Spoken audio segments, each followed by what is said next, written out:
I think a materialist approach to things is very, very consistent with my experience in Christian social justice.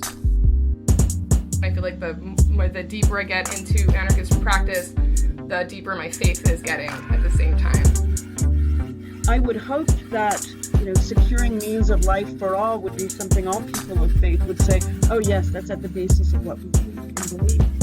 Those who are most marginalized know the most about the true, the good, and the beautiful. To me, it's less that I think building class solidarity is a bad thing, as much as it seems like if you don't attend to things like anti-Black racism, that's always going to get in the way of building class solidarity, actually. And when you go back, you find that a lot of revolutionary grassroots participatory movements, the precursors to what you could call the barrio assemblies and these grassroots neighborhood organizations, a lot of these were sponsored by the church. What does it mean to say that the Christian tradition is internally contradictory and there are antagonisms there and you're always being faithful to some aspects and betraying other aspects? Welcome to the Magnificast, a podcast about Christianity and leftist politics. I'm Matt Bernico, your favorite online Christian thought leader. I'm Dean Detloff, your second favorite online Christian thought follower. I don't know who your first favorite follower would be. I don't know either. Thought disciple. I don't know. I took a turn at the end. I made a big mistake. That's okay. The good thing about the Magnificast is that every week we have a new chance to introduce ourselves. So just try again next week. That's right. I've got to kick the dust off these sandals, these intro sandals, and just move on to the next town. Yeah, that's true. I should say before we dive in here, they're doing a lot of construction right outside my apartment right now. So hopefully that doesn't become a problem. But they've been shaking our whole building for days. But if you think about it, this is a podcast. It's for the workers. It's on the behalf of the working class. And here we are. We have 50 guests for this episode. Real life construction workers, and they're outside Dean's window. That's right. You can all get a real sights and sounds of the city situation. Last night, actually, I was talking to Emily, my partner, and she was like, I really want to tell them all to go home, but then I'm like, they probably do want to go home. Oh, man, big bummer. Yeah. Okay, cool. Well, now that we have that out of the way, welcome to our guests, the workers outside Dean's window. We're going to do a little bit more on evangelicalism this week. Last week, we talked about sort of conservative evangelicalism, and this week we're going to tackle the more liberal or progressive types of evangelicalism and all the weird political hangups they have. But before we do have to do the housekeeping for the week. So here it goes. Shout out to all the Patreon subscribers out there who have been supporting the Magnificast and have been, helping us, just kind of figure out what our priorities are and do these kind of new exciting arcs and spend more time on doing actual journalism even. It's been awesome. So if you want to become a Patreon subscriber of the Magnificast, you can at patreon.com/the-Magnificast. Just get in there and give us a little bit of your money, and we'd really appreciate it. But if you can't do that, that's cool too. Just jump onto iTunes and leave us a nice iTunes review. Give us a 5 out of 5 star. Leave us a little note that says how much you like us. It'd be great if people would stop saying they hate us. That's a thing that I would like to stop. But you know what? I'm out here. I'm living my life, speaking the truth, and people might hate me for it. So I guess it's fine. That's it. We don't get too many of the negative reviews these days. No, just a few. Where people don't like us, and that's fine. But those few people, they really stick in my craw, whatever that is. Yeah, right. Where exactly is your craw on like an anatomically correct drawing of a human body? I'm not quite sure. I think it's I think it's hard to point out, but when something's in there. That's right. Yeah, that's right. You can feel the craw. You can feel something in there. Yuck. I hate the craw. Okay. So before we move on, though, we do have to we do have one big Reddit question that we do need answered. Dean, I need your theological expertise on this one. I should say, too, that this is our first ever user-submitted Our Christianity post, so I really appreciate that. If any of you are out there mining the depths of Our Christianity and you want to send me one of these weird posts that you found, just DM the Magnificast with a link, and we'll read it on the show if it's weird enough, and it usually is. It's hard to find one that's not weird enough, honestly. Not a lot of normal posts. Yeah, not a lot of normal posts. That's right. This one is from Reddit user work is a fuck. So sorry for swearing. No, I'm not. I'm not sorry, but Well, you didn't really. You're just reading. I'm just definitely reading. Someone not else swearing, did. you're Someone reading. did the swear, and I'm just relating the name to you. Okay. That's right. Cool. So here is the question, Dean, that I need you to answer or help me answer. From a Reddit post 8 days ago. Opinions on speeding. What do you guys think about speeding in general? Is it something Christians should avoid at all costs? My personal opinion is that speeding by itself would be a sin for breaking the law. But there are many other facts to consider. If you're doing slower than the limit, people will try to pass you. This is arguably more dangerous than following the limit, and I actually have had a near miss because of this. Personally, I follow the speed limit on a regular road and flow of traffic on highways. On regular roads, the pedestrians are more likely in danger than the drivers, and the speed limit is designed to protect them. It is true. On highways, I follow the flow of traffic because I consider it safer for the cars around me. This is like the most boring description of someone following the speed limit I've ever read. Okay, I do go faster if I am behind a truck to pass it, because a truck impedes my line of sight and slows down quite a bit going up hills. I have to confess that I am quite guilty of going unnecessarily fast myself sometimes, and I need to work on that with God's help. So, Dean, there's a lot of questions in here. There's a lot of theological assumptions to wrestle with and grapple with. So what is your opinion as a person who does know about ethics and politics and Christianity? Is speeding a sin in general because it's breaking the law? A sin? Should they avoid it at all costs? That one really stuck out to me. Yeah. Is there no situation under which speeding would ever be morally permissible? Right. Yeah. Well, whenever I think about sin, if I want to know if something is a sin or not, the one spiritual exercise that I do is I try to imagine Jesus doing it. And if I can imagine him doing it, if it makes sense, then it must not be a sin. But if I can't imagine Jesus doing it, if I can only imagine him wagging a finger at it, then it must be a sin. And I have to admit that I can imagine Jesus speeding, or in a few situations, maybe. So Jesus is on that donkey. The donkey is going way too fast. I can believe that. Yeah, and a centurion pulls him over, and he's like, "I'm out of here." Drives right away. Too fast, too donkey. In that situation. That's right. Yeah, exactly. So I have to conclude that speeding is not a sin, although I do commend this Reddit user for paying very close attention in driver's ed, probably 2 days ago. That's true. 8 days ago. Okay, but here's another perspective that maybe you haven't thought about. In Romans, in the Bible, you're familiar with that? I've heard of that one. Yeah. It does say that you have to submit to the government. And the law is an extension of the government. Therefore, it's a sin to go too fast. Now, could I imagine the Apostle Paul speeding? I guess not. I think the Apostle Paul is probably a real speed limit kind of guy. He's definitely that guy going exactly 65. Unless the flow of traffic demands it. This is the real gray area. The poster has already called our attention to the problem here, because what if the flow of traffic is above the speed limit? It would be too dangerous not to. Listen, what I'm saying is the speed limit was created for human beings, not human beings for the speed limit. Now that's an idea. Straight out of the Bible. Okay, but think about it this way too. So say you're a Samaritan, and if you're going too fast along the side of the road, you're not going to see the person that needs your help. If you're speeding past them, right? So maybe you got to go slow to see if anyone needs you. I don't know. There are speed demons. Is that anything? The demons they speed? Right. Is that must be something? Demons. So, yeah. Well, I don't know though, because speeding in that metaphor or that saying makes me think that speeding would lead you to hell. But I want to be on the fast track, past the speed limit, straight to heaven. Oh yeah. Okay. Good point. How do I go faster to heaven? There are no speed angels, though, so it's just a mystery. It's a mystery that only God will reveal to us one day. Yeah, that's true. I hope that's what we get up to those pearly gates, and where there are no speed limits. Right.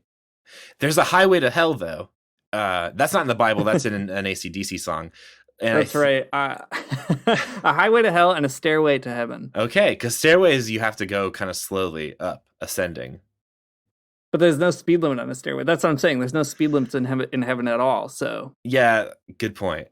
Okay, this is we've crossed the line from this being a fun conversation to a silly one, and I think that we're done now. I think that we've done it. That you can. I think you're right. Speeding is probably not a mortal sin. Or even a venial one. Probably neither of them, huh? All right. Well, let's talk about progressive evangelicals, because whenever I'm having a problem wanting something that people think is a sin to not be a sin, I just go to these loosey-goosey liberal Christians who don't believe in the Bible and just make it say whatever they want.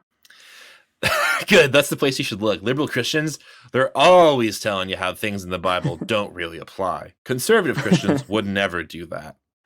That's right. So last week we did this big arc on evangelicalism, and we talked a little bit about our own experiences in evangelicalism.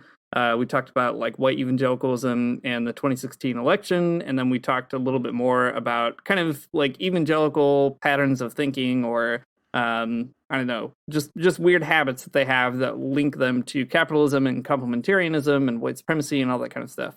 So while this arc is primarily concerned, I think, more on these conservative strains, we thought it might be a good idea to do some fair and balanced journalism here and talk about progressive evangelicalism and some of its shortcomings from a kind of like Marxist perspective. So trying to push the conversation further left, or think about, what would a lefty type really think about these progressive folks. Right. We want to be fair and balanced. In a past episode, we talked about how Mike Pence was a Christian, and it's just something that Christians are going to have to deal with and kind of find ways to, police, I guess, and for lack of a better term. Though with that being said, Mike Pence is a Christian, but also folks like Jim Wallace and Tony Campolo and Gregory A. Boyd and Brian Zahnd are all Christians too. And while we're politically closer to those progressive evangelicals than Mike Pence, there is these more progressive forms of evangelicalism do have like their own sort of set of political baggage to work out as well. So it's not just that Christians on the right are bad, but it's also that like evangelical, like progressives kind of have some weird stuff to work out as well. If you think back to the episode we did with Tad DeLay, he set up evangelicalism as like a theological framework that thrived off of the creation and maintenance of turmoil in the life of evangelicals. If you didn't hear that episode or you don't remember, that's fine.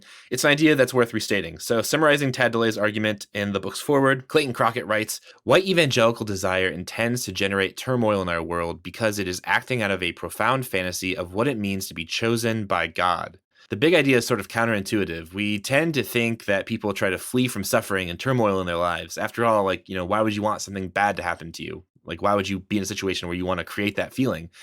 But as Tad DeLay argues, the evangelical way of thinking participates in constructing a world where God's people are always under attack by the enemy, Satan or whatever other, theological force in the world. So the main point here is that evangelicalism creates the turmoil it hopes to one day resolve through complex Christian eschatologies. That's how, that's like the pathology. That's the way of thinking that right-wing evangelicals have, according to Tad DeLay. And cool. I mean, that's right. Conservatives are really goofy, and that's something that we should think about and figure out, and we totally will in some more episodes here. But there are evangelicals who have, through, contemplation, biblical scholarship, and other modes of analysis, who have gotten around all of these like weird, goofy hangups. So yeah, there's a huge difference between someone like Jim Wallace and Gregory Boyd and right-wing evangelicals like Mike Pence and others. We're not smart psychoanalysts like Tad DeLay by any stretch of the imagination, but more left-leaning evangelicals work out their struggles with politics in a weirder and different way. So evangelicals that are on the right are all about turmoil, but evangelicals on the left have different ways of expressing that political weirdness. So rather than embracing the political machine and pushing an agenda that is perfectly happy with letting like white supremacists just run wild and that will inevitably kill children and grandchildren through climate change, progressive Christians choose a path of political incompetence through the rejection of politics as such. And I know that sounds like a big claim, right? Like it's kind of a wild thing to claim that, well, the right wing, they want to do politics and they like kind of don't care if people get hurt in the crossfire. They want to do their agenda and, to hell with everybody else, literally. But progressive Christians, it seems like, they don't really have a deep interest in actually being political actors in any kind of organized sense. And that is a big claim. You're not wrong. And maybe it's kind of a mean claim, and fine. But we're going to try to show you through a deep dive, in the shallow end of things, how some big progressive-ish evangelicals try to show, they try to speak a rhetorically political language, but when it actually comes to what it means, it isn't actually much. So the point is that we're trying to show here is that the progressive evangelical sets up a type of politics that just in the end is sort of empty. So we're going to do that by looking at Jim Wallis. We're going to look at Brian Zond, and we're going to look at Gregory A. Boyd, and kind of talk through some of the big ideas in their work. So Dean, tell us about this Jim Wallis guy. Yeah, well, I should say, I think this the way that these three authors kind of progress in the conversation is sort of increasing levels of rhetorical radicalism. And that's to say that Jim Wallis is a really like conciliatory kind of person. I think that's the way that I would put it. If you don't know who Jim Wallis is, he's a pretty popular progressive evangelical.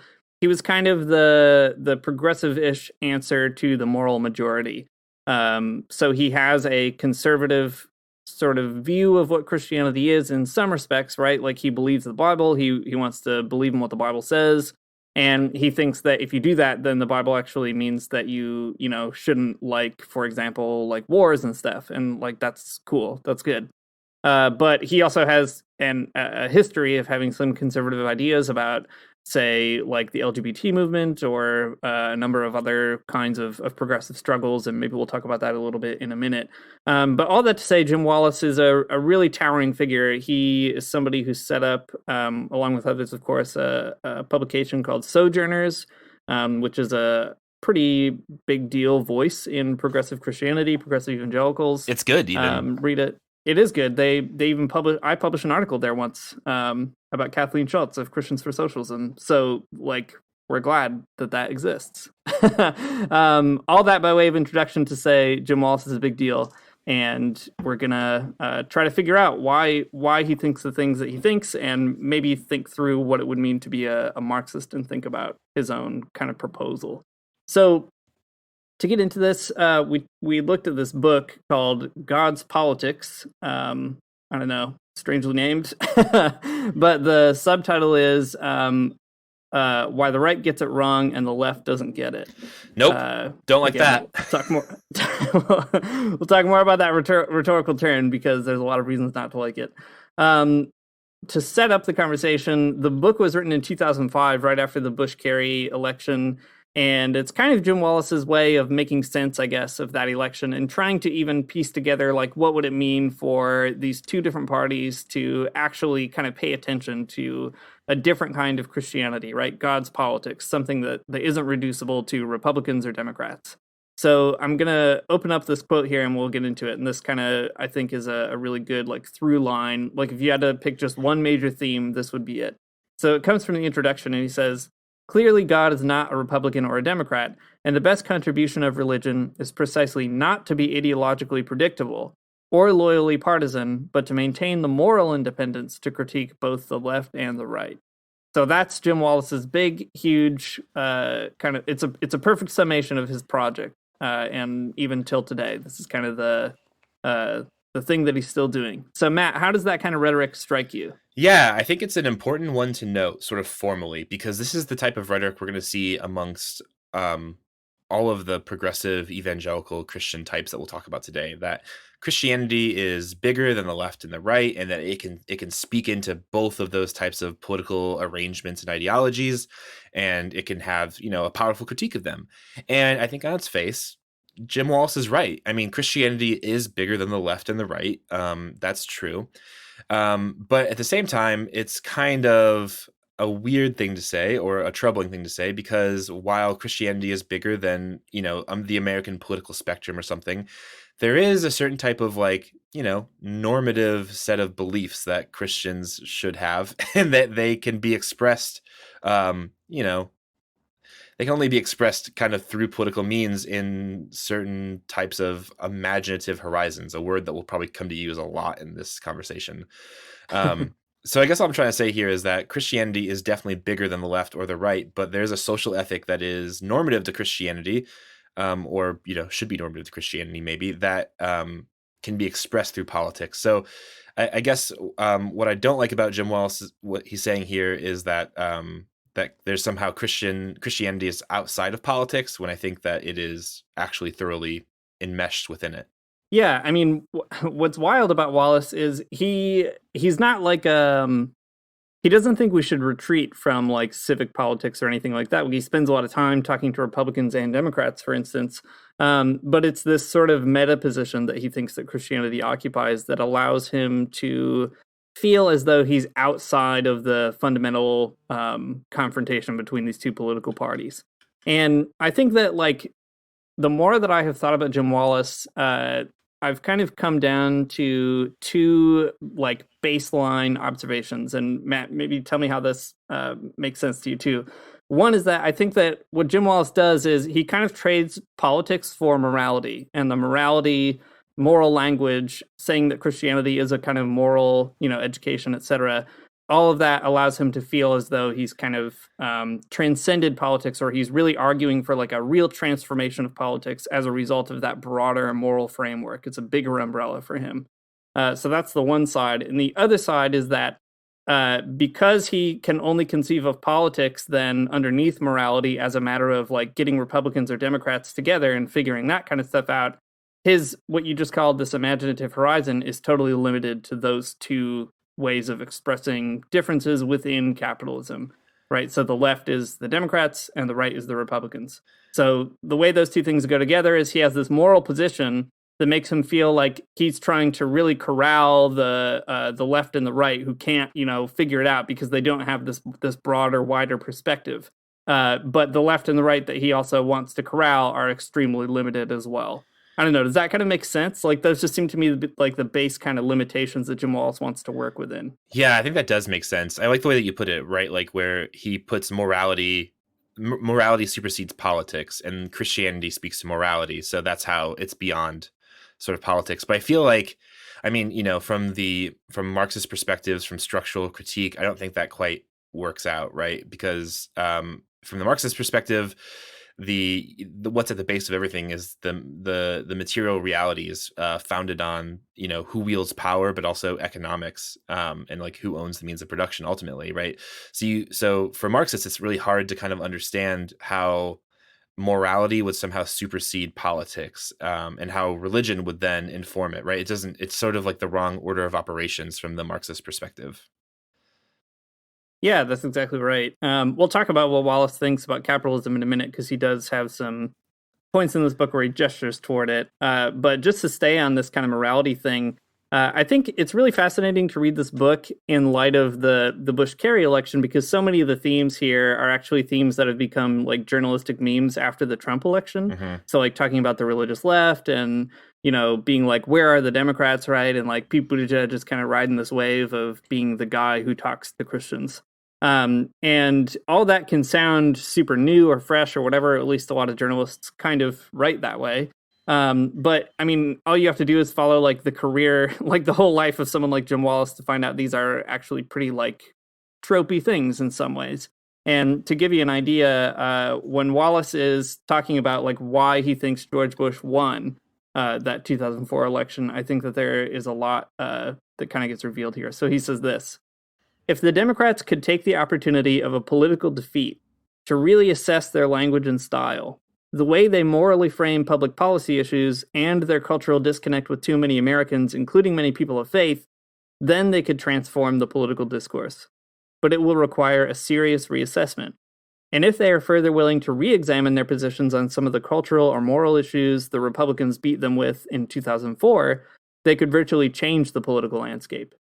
If the Democrats could be persuaded by both good political sense and sound moral values to moderate some of their positions by becoming anti-abortion without criminalizing an agonizing and desperate choice, and being pro-family without being anti-gay, they would change politics in America by giving permission to millions of voters who would naturally vote for them, except for the cultural and moral divide they feel with democratic language and policies. All right, I have a lot of thoughts about that, but I'm just going to throw it to you, Matt. How does that paragraph kind of shake out? Well, it's weird. I mean, it's weird for a few different reasons, and I'm interested to hear what you have to say about it. I guess the thing that strikes me as being so weird in the first place is that, well, first of all, he's like putting the onus um, on Democrats. I mean, he's doing this because it's, in light of George Bush winning. But like, I don't know, it's just asking Democrats to become more moderate, and like, why? Why would Democrats want to do, like, he's like, well, Democrats, what if you were just more like Republicans? And like, for what reason would that possibly be good? I mean, Republicans are already, super. I mean, even when George Bush was elected, right? They're super far right wing. They're super reactionary, and Democrats were too. Like, why should we want Democrats to give up any, cultural victories they might they might win? It just does not make any sense to me why you'd want this to be the case. I mean, he's not wrong. I mean, because given the 2016 election, he's not wrong that white evangelicals have political power, but still, like, we should find ways to negotiate that political power and not just make both political parties more like one another. Yeah, I think that's a good point, because basically what Wallace does is he concedes all the moral points to the Republicans as though they were just moral and not political points. Right. I mean, we've talked about this in the podcast before too, but the crazy thing about the right in general, especially in the United States, is that they actually do politics. Like, they don't really care about what the Democrats think or what other people think. They have an agenda that they want to push through, and liberals and progressives tend to be a little more, I don't know, like they have a kind of imaginary sense of civility or something like that, that precludes them from doing that. And so they always end up getting pulled to the right by whatever the Republicans, refuse to budge on.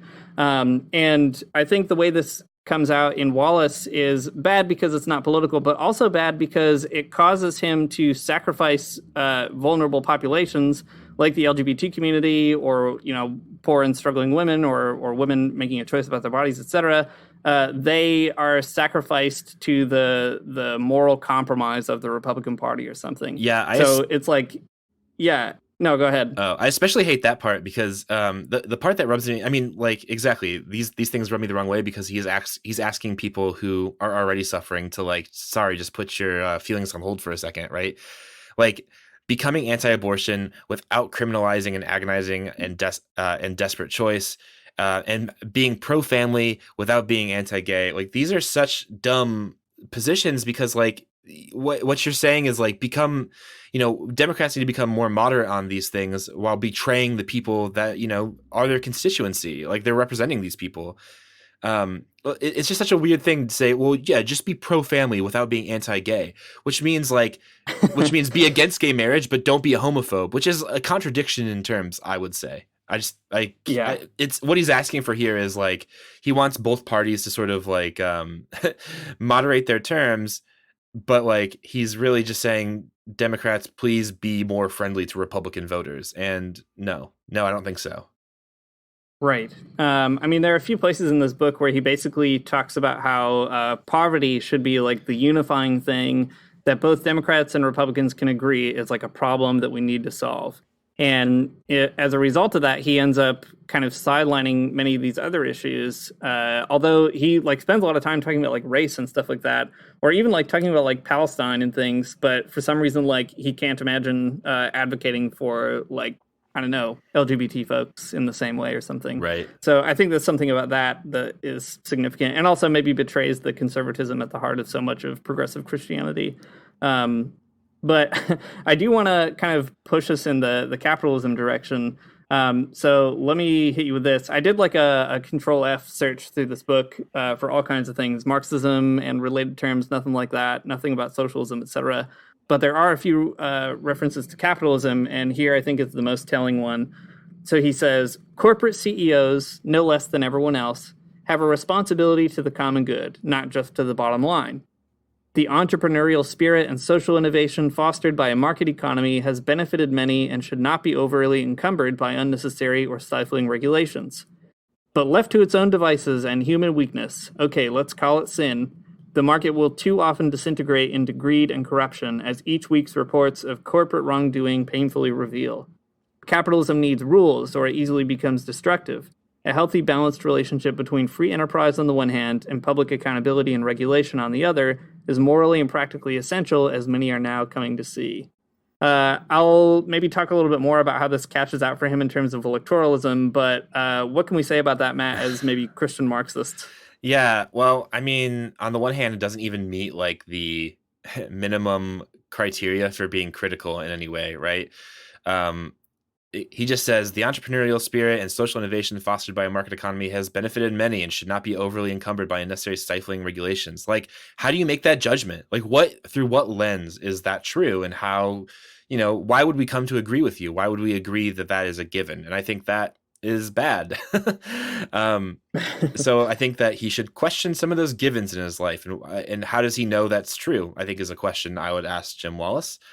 Also, I think this does speak to sort of like I said a minute ago, the imaginative horizon that some progressive evangelicals have, or at least Jim Wallace has, that, we can find sort of like some like more, things that would be liberal values or whatever within Christianity, but still capitalism is one thing that like they're not going to get around. You can't get around capitalism as being sort of the end all and be all of economics. A real sort of like the uncritical acceptance of market economies, capitalist economies, just show you that like these people, for whatever reason, have really given themselves over to like the end of history, that capitalism is just it and there's no way around it. And I mean, he was writing in 2005, so it was sort of a different vibe, right? Socialism wasn't popular again, but still it's like uncritical, and I don't like it, and would like some citations here about what he means. Yeah, I mean, it's interesting because like Jim Wallace, to his credit, and many other people who are in the Sojourners Network have done really like genuinely good and important mobilizations on all kinds of actions, and they still do today. And I think that's one reason that I find these kinds of stances so frustrating, because like they're willing to recognize the relationships of exploitation in, say, like the U.S. government's immigration policies, right? That they're like, this is an exploitative thing and a violent structure. And they might say the same about something like white supremacy or whatever, like depending on who you're talking to. But when it comes to capitalism, the idea is that, well, if we could just kind of like grease it in the right way, make sure all the gears are turning the way they're supposed to turn, then all moral actors would kind of like figure it out. Like there's a real Adam Smith kind of faith in the market here, right? Like he says it's the result of sin that left to its own devices, capitalism will get messed up, which is literally Adam Smith's point. That's why he was also a moral philosopher, right? He felt like you had to be a good moral actor in order to make all this competition stuff work.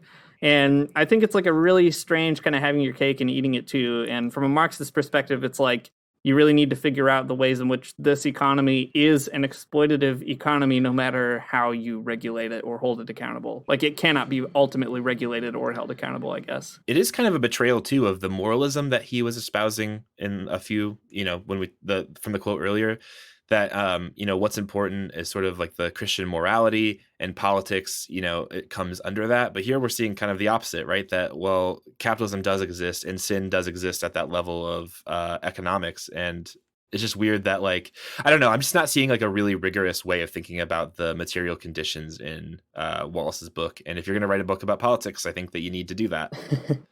Yeah, that's right. Well, I don't want to spend too much because I know we have other places to go in this podcast, but two things to kind of end on here. Earlier, you said one main difference between the conservative and progressive evangelicals is that progressive evangelicals are politically impotent, or like not capable of really solving the systemic problems that they are trying to address.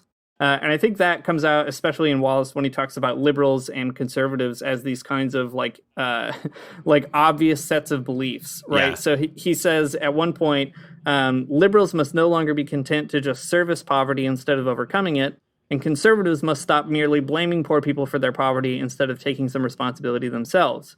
Real solutions to poverty will require both liberals and conservatives to take new responsibility and lead us all to new approaches that transcend the old political options of left and right. And I think what's wild about this kind of thinking is that it's like, hey, like liberals and conservatives are fundamentally wrong, but it's just because they're like not willing to sort of, humble themselves and like talk to one another. Yeah. it's never that we need to get rid of this entire paradigm of thinking about things that has caused society to be the way that it is. It's like we just need to figure out a way to kind of tamp down our own like reactions to each other, and then it will all kind of, we'll be led by our elected officials into some new political option that's not just left or right, which I think is well, all right, there's a limited imaginative horizon in one sense, but there's also an extremely wide imaginative horizon in another. Right. It's looking for moderation between two things he thinks are extremes, but are not actually extremes. Right. All right. The last thing that I want to pull out here is just kind of an aside, but I think it's really important that we name it on this podcast. So Jim Wallis, speaking of imaginative horizons, at one point sets a scene for us just to, get into the people that he's talking about, not just the issues. And I'll read these couple of paragraphs and we'll just see where we go. She was working the drive-through window at 4:00 in the afternoon. But whenever there was a lull between orders, the young woman kept returning to a table in the corner of the restaurant. 3 kids were sitting there with school books, papers, and pencils all spread out, doing their homework. And Mom was helping as best she could while keeping straight the orders for Whoppers, fries, and chicken nuggets. Given her low wages, this single mother was no doubt balancing more than fast food and homework, but also deciding between paying the rent, going to the doctor, and affording prescriptions when somebody gets sick, or buying winter boots for her kids. And here's where it takes a turn. She has become an icon for me. I call her Burger King Mom. Just wait, because there are a few more characters we need to add to this cast. He says, in election years, the pundits talk often about Soccer Mom and how she will vote. Both the Democrats and the Republicans court her. Since the president went to Daytona, there's a new electoral icon. He's called NASCAR Dad, and his support is crucial, especially for Republicans. Also in the 2004 election, attention focused on Security Mom. But who will speak to or for Burger King Mom? She exists in both red and blue states. So, Matt, who's going to speak to or for a Burger King Mom? Boy, this is the weirdest way. Okay, this is the biggest signal fire that Jim Wallis needs desperately to understand economics, to understand like deeply that the material and historical conditions of people are really important, and you can't just divide people up into these weird subsections of NASCAR Dad and Burger King Mom and Security Mom. This is what Marxists would call illusory communities. Communities that you think that you are a part of, that obscure that you're really a part of the working class or the bourgeoisie or something. And that it's a weird way of doing, it's just a weird way of doing politics, of separating people out based on these like lifestyle choices. But Burger King Mom is decidedly different though in this, because she is working class, and that's important. She's like a mom that is balancing doing domestic labor, like raising children, and also doing capitalist labor, like working at Burger King. She, it's a good question, Jim Wallis. Who is going to speak for her is honestly a really good question. Jim Wallis, he does have some things to say about wages and stuff, but I mean, from our perspective, like unions speak for her, socialists speak for her. Jim Wallis, he's just idolizing her. He's just, he's watching her across the room. Not speaking for her, though.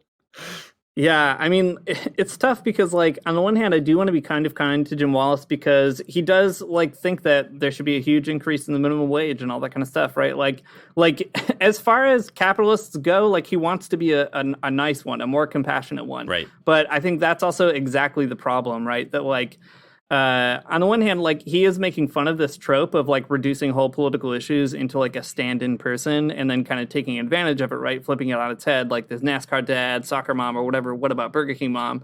But I think that like it's exactly that kind of, I guess, like assumption that the person that would end up speaking for Burger King Mom would be like an elected Democrat or an elected Republican that ultimately undermines everything that Wallis is trying to say. Like, if God's politics amounts to getting a bunch of elected Republicans and Democrats into a room and having them agree that poverty is a problem, then like that is not the same God's politics that's happening in like Brazil or like Cuba or, you know, Nicaragua or the Philippines. Like that's a very different kind of God's politics. And I find it a bit troubling anyway that Jim Wallis just doesn't really seem to have internalized any of those kinds of like robust actual class analyses that would really call for a transformation, right? Like so much of the book is about transforming politics, but literally none of it is about transforming political economy.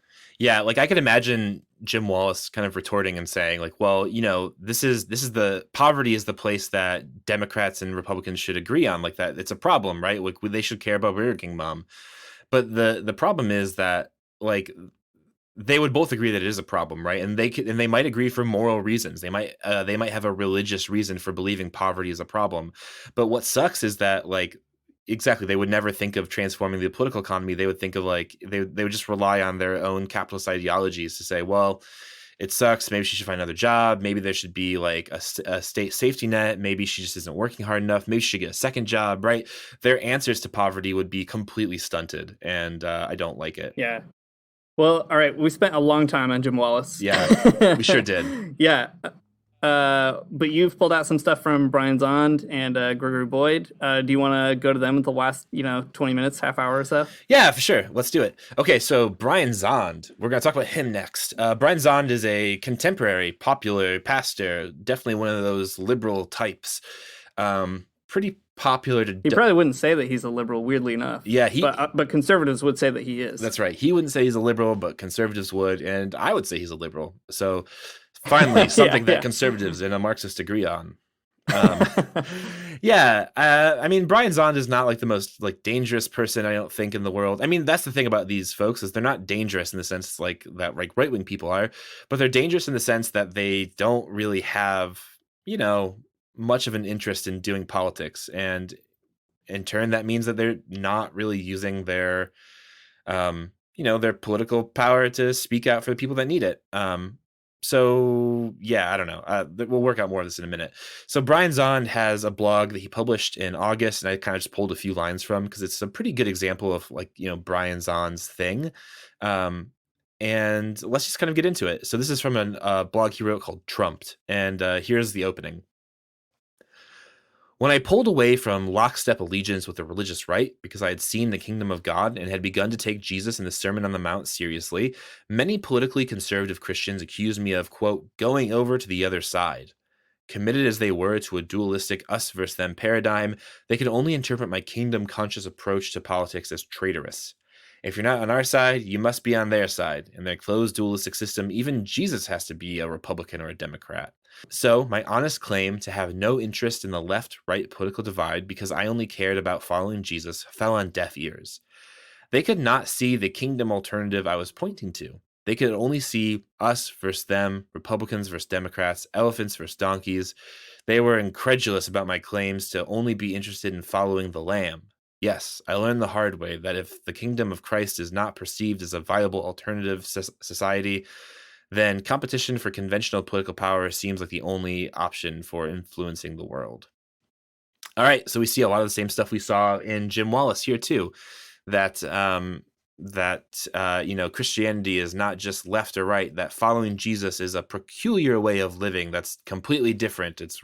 It's radical. It's not conventional political power, right? You get all these kind of tropes here.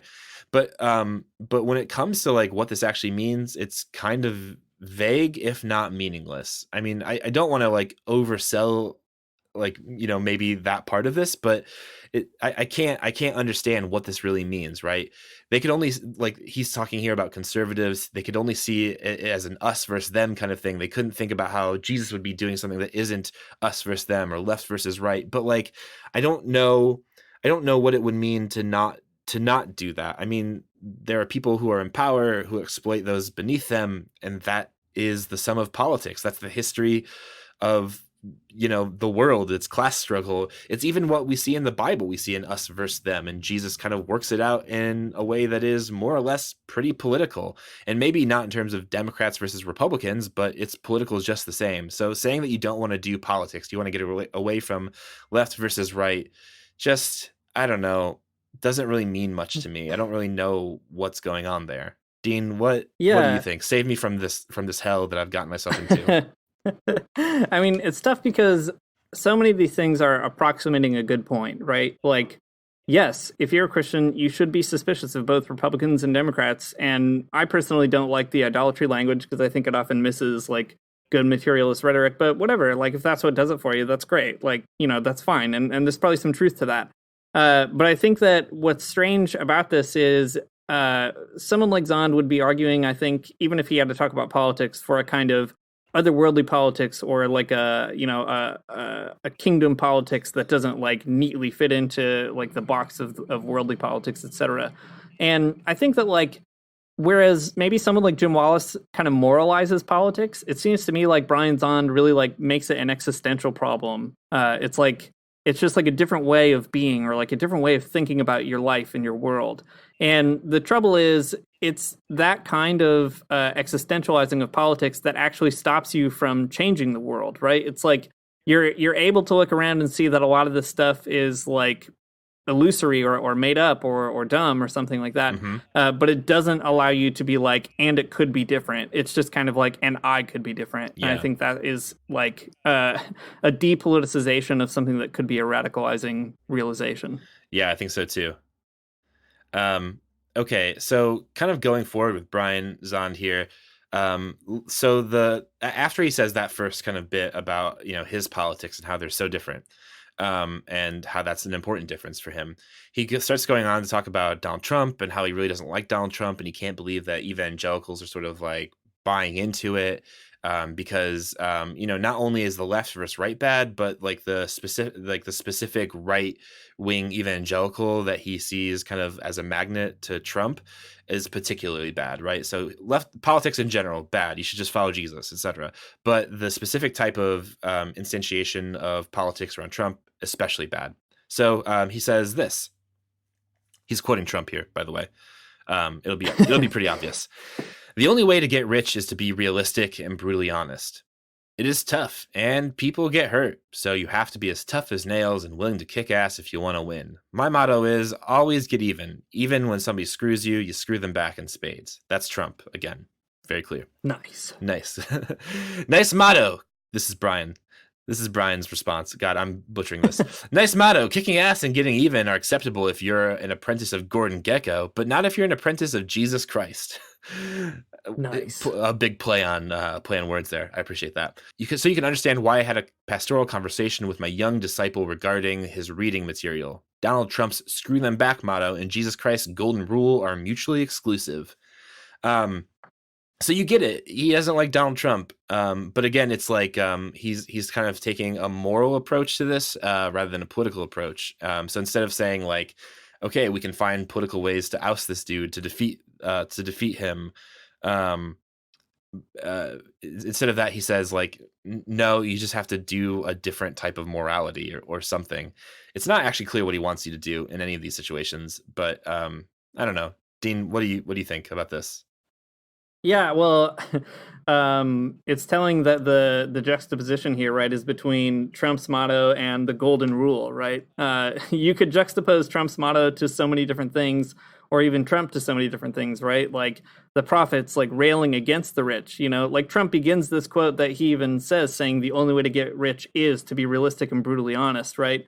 And like, what a great opportunity to be like, yeah, and you know where that gets you? Like, have you ever read James 5? Like, I'm not even a pastor, but there are some biblical things swimming around in my brain that I think would be a much more powerful counterpoint to something like this, and would lead you again in a politicizing direction. But it gets reduced to this existential or moral approach. And again, like the thing about Brian Zond is like he probably isn't like a mean person, but the fact that he takes himself to be so radical on these points by virtue of getting outside somehow, I think is like a kind of intentional or not, a self-satisfaction that I think actually is a bit dangerous for progressive Christianity. Yeah.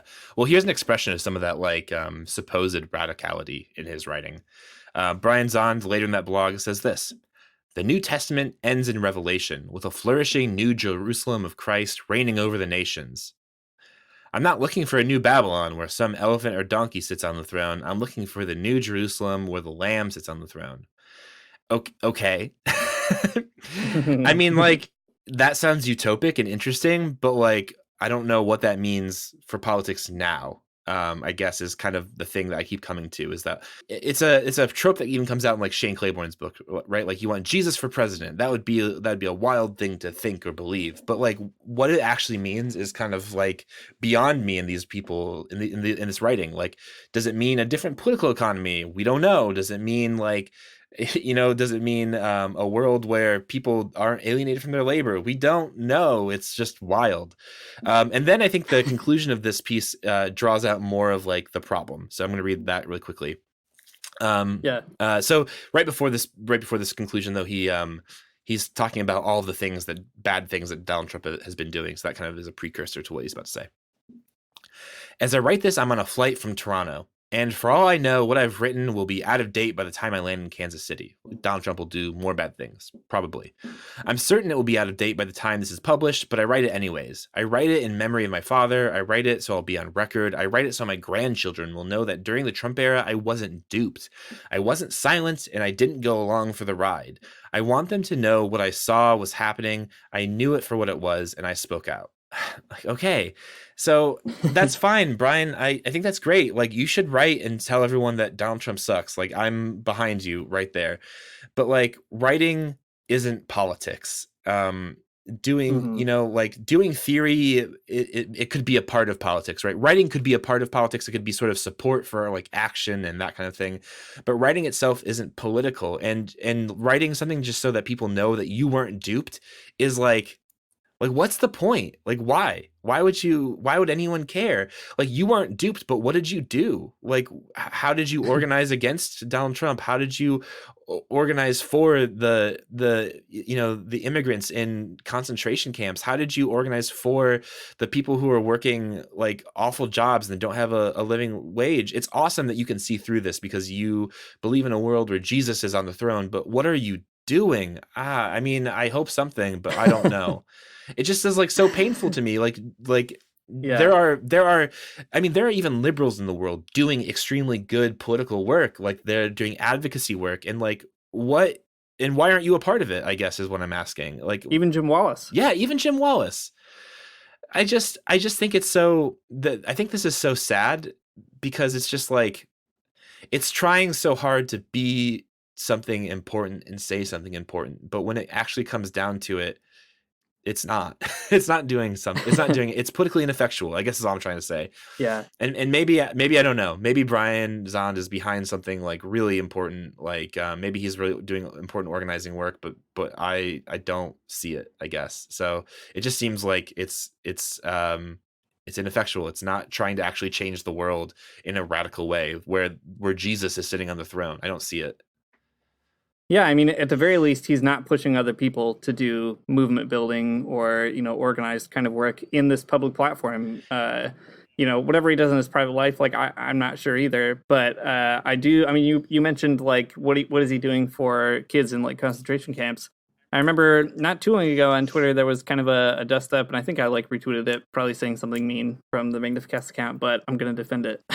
Double down. He had tweeted something about how like, he and his congregation has like people who work for ICE and people who are undocumented immigrants. Right. And he was like, isn't that such a like beautiful picture of like the church, that this is a place where we can, find a way to like maybe radically change these things. And he was like, I don't approve of what ICE is doing or whatever, but this is the space that I'm trying to make or whatever. Right. And it's like, well, it sounds to me like you were duped then, right? Because like, on the one hand, you're actively endangering the lives of undocumented immigrants in your congregation by having them go to church with ICE agents.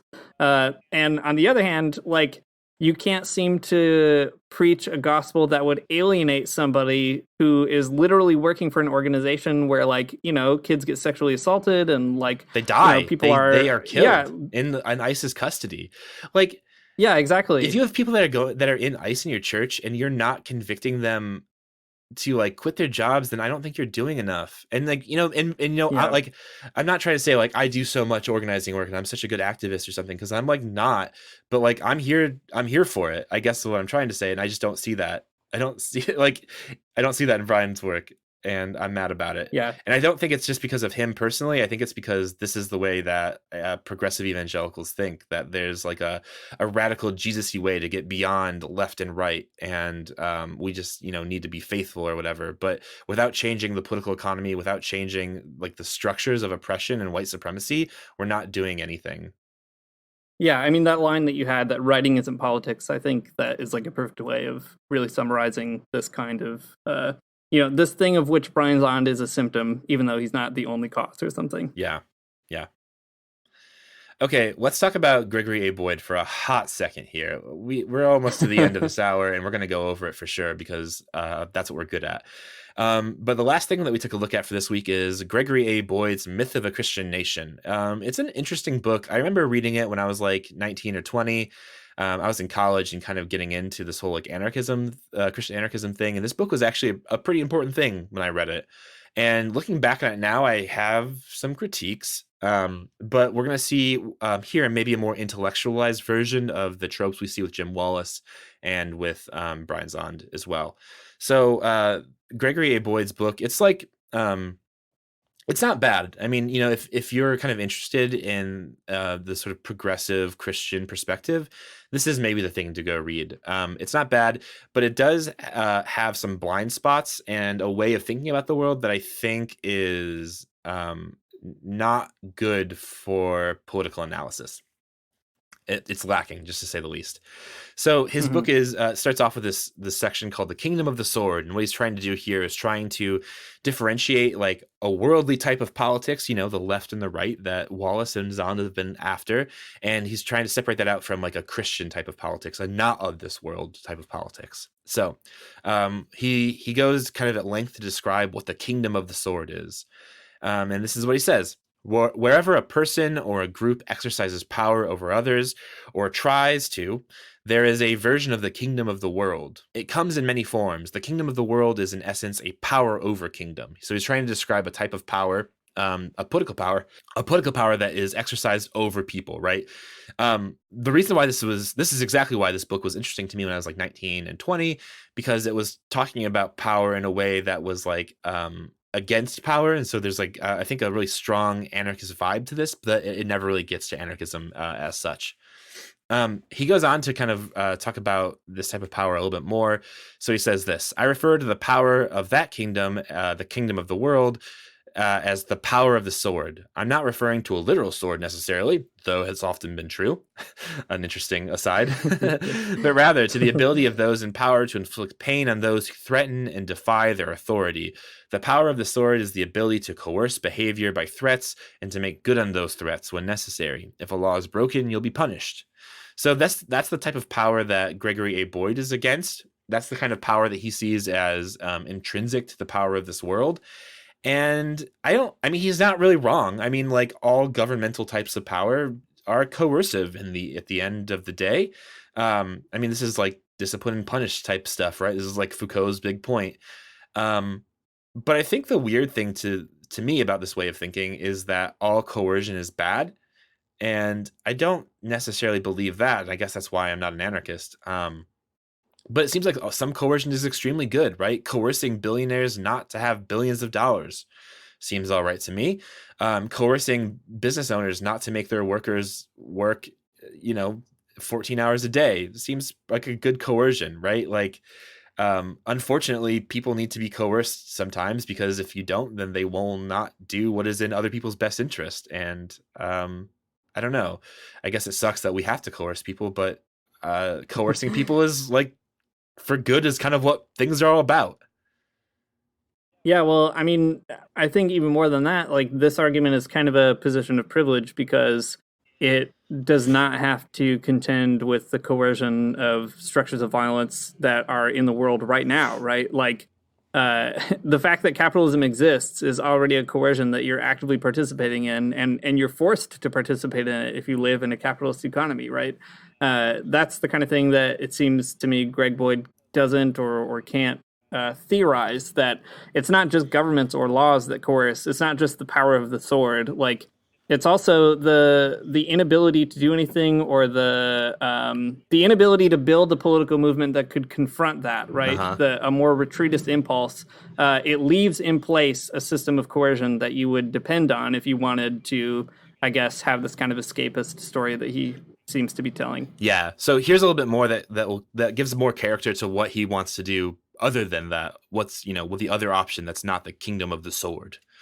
So he says this: followers of Jesus must realize and must help others realize that the hope of the world lies not in any particular version of the kingdom of the world gaining the upper hand in Babylon's endless tit-for-tat game. The hope of the world lies in a kingdom that is not of this world, a kingdom that does not participate in tit-for-tat, a kingdom that operates with a completely different understanding of power. It is in this kingdom established by Jesus Christ, and a kingdom that is expanded by people committed to following him, is the kingdom of God. Okay.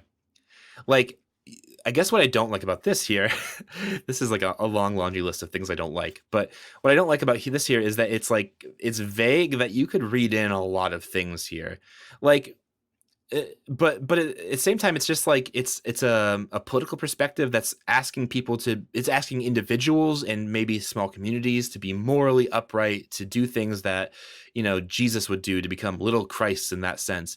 But it's not actually questioning the kingdom of the world in any way. It's just asking people to live a different way of life. It's putting morality above politics, and I don't think that you can do that, because then the coercion continues. Like, why do it like that? It's just the idea that morality is above politics, and that's where Christians ought to be acting, is just like it's an unfounded truth. I don't understand that meta part of the conversation. Yeah, I agree. Things are getting wild outside my apartment, but I'll make this point anyway. That line, that the hope of the world doesn't lie in a particular version of the kingdom of the world gaining the upper hand or whatever. Like, I don't know, like every political organization is fallible, right? Every governmental organization will not fully realize the call for justice, whether you're a Christian or not. But at the end of the day, like, not all of the kingdoms of the world are exactly the same. Yeah. Some of them are a lot better than other ones. And to pretend that these all can just be easily collapsed into, the endless game of Babylon is just a refusal to think about it. Yeah, it's a refusal to think about it. That's right. And it's just a way to keep it all at a distance, right? It's like, I mean, it's weird how it's kind of a Christian pessimism in a weird way, that it's just like, there's nothing you can really do about that world. So don't do it. And I think that sucks. Okay, so here's a little bit of the genealogy of thought behind this way of thinking. So Gregory A. Boyd's book relies really heavily on these two other theologians who you probably know about already, named Stanley Hauerwas and William Willimon, two dudes who I think both taught at Duke, but maybe I'm wrong. I don't know where Willimon is actually from, but I know Hauerwas is at Duke. So anyways, a lot of these ideas are coming from their work, and this is Greg Boyd kind of introducing us to it. So this is what he says. Stanley Hauerwas and William Willimon capture the unique nature of the true church, which is a phrase we can come back to in a minute, when they depict it as a small colony in a foreign land. Yikes. And an island of one culture in the middle of another. Double yikes. As the title of their masterful book denotes, we are to see ourselves as resident aliens. We are in the world, but are not of the world any more than Jesus was of the world, which is a weird way of thinking about it too. We are to march to the beat of a different drum, and note this carefully, preserving this alien status, not as an addendum to our calling as a kingdom of God citizen. It belongs to the essence of what it means to be a kingdom of God citizen.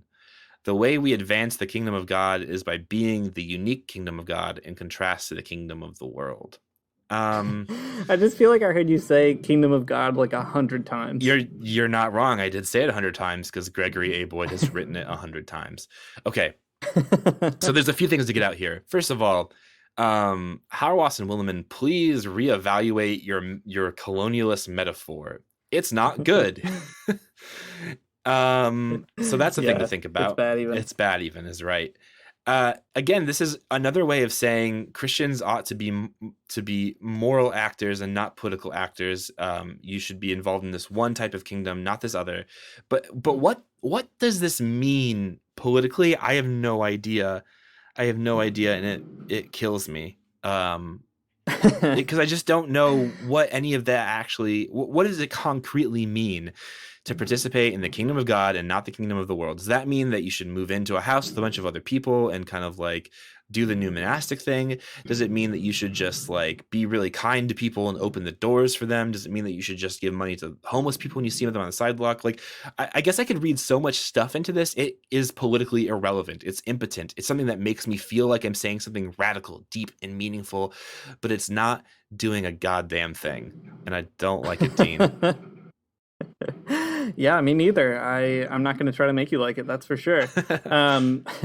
It reminds me, I had this conversation with a Hauerwas type guy not too long ago, last summer, I guess. And we were talking about socialism, and this person was asking me why I'm not into the Hauerwas model, I guess.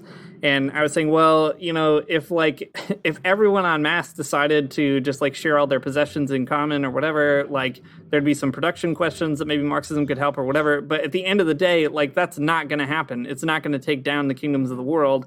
And I was like, I don't think that Hauerwas can stop like climate change or something, right? Like, I don't think Hauerwas can stop like systemic white supremacy or like the cultures of violence that they're trying to resist by advocating for this kind of resident alien situation. And I think for me, that's just what it comes down to, that like there are so many Christians who have found that like to be a Christian means actually to get your hands dirty. Yeah. Even to like find a way of supporting a project that might not even be explicitly Christian, right? Like the Christians for Socialism movement in Chile is still, I think, a classic example for me, where all these Christians were like, well, you know, we don't know what to think about like Allende and Marxism and all that kind of stuff, but we're going to try. Like, we're going to try to figure it out, and we're going to organize some workers and some peasants, and we're going to see if we can build a society together as Christians with these other people. And I think, you know, the fact that even Boyd here talks about how like the true church is the one that retreats, or the one that is, you know, the resident alien behind enemy lines or something. Yeah. Like, I don't know. I think the conversation about true church is one that just forestalls any imagination of how other Christians have found it politically meaningful to engage the world on behalf of all the people that Jesus says that he cares about, right? Like the widow and the poor and the people who are suffering and all that kind of stuff. So I don't know.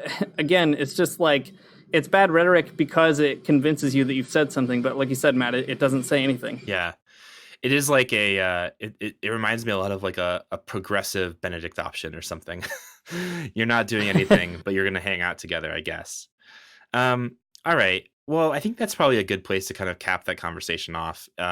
You know, if you yourself are maybe more of a progressive evangelical and not a Marxist, and you just listen to us because you hate us or whatever, I mean, fine. I guess the point is that we're not mad at you. We're not trying to like own you online because we think that you suck or whatever.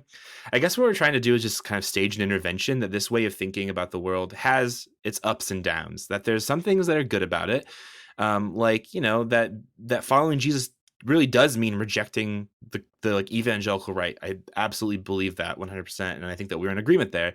But I think that what this lacks is a careful analysis of culture and of political economy that makes it politically just unviable as a way of thinking about the world. And while I don't expect to win over Stanley Hauerwas or Brian Zond, I think that, like, you know, even if you don't want to be a Marxist, fine, but I think that you could probably kind of see how maybe a more systematic and structured way to understand political economy and how it plays into the creation of morality and the creation of the world's problems would probably help you out. So, you know, if I can't persuade you to become a socialist or whatever, fine, but I hope this intervention might help like more progressive evangelicals, you know, think through some of these assumptions that are in their rhetoric. Yeah, and at the very least, to think through how the radical rhetoric leaves certain things in place that maybe we shouldn't. Or like Jim Wallace, the moral language is cool. It's fine. Like maybe we should have a kind of morally charged invitation to politics sometimes.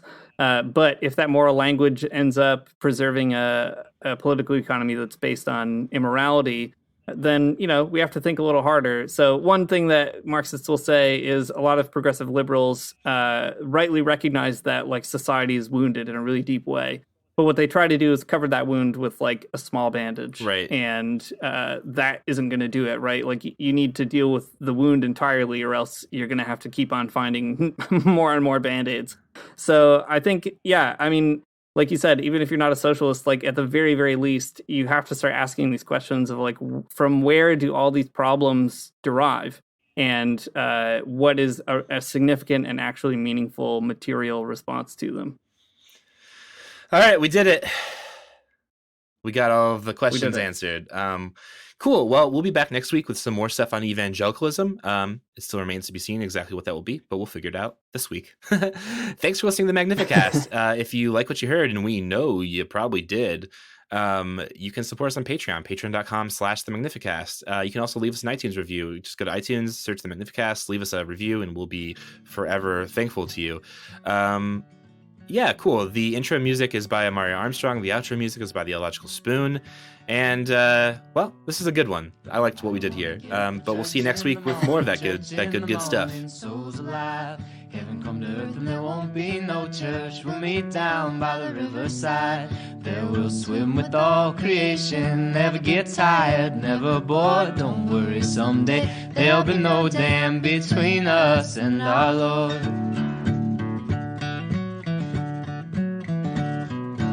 Jackson, keep your hoods up. Well, you keep your hoods up and you stay up late.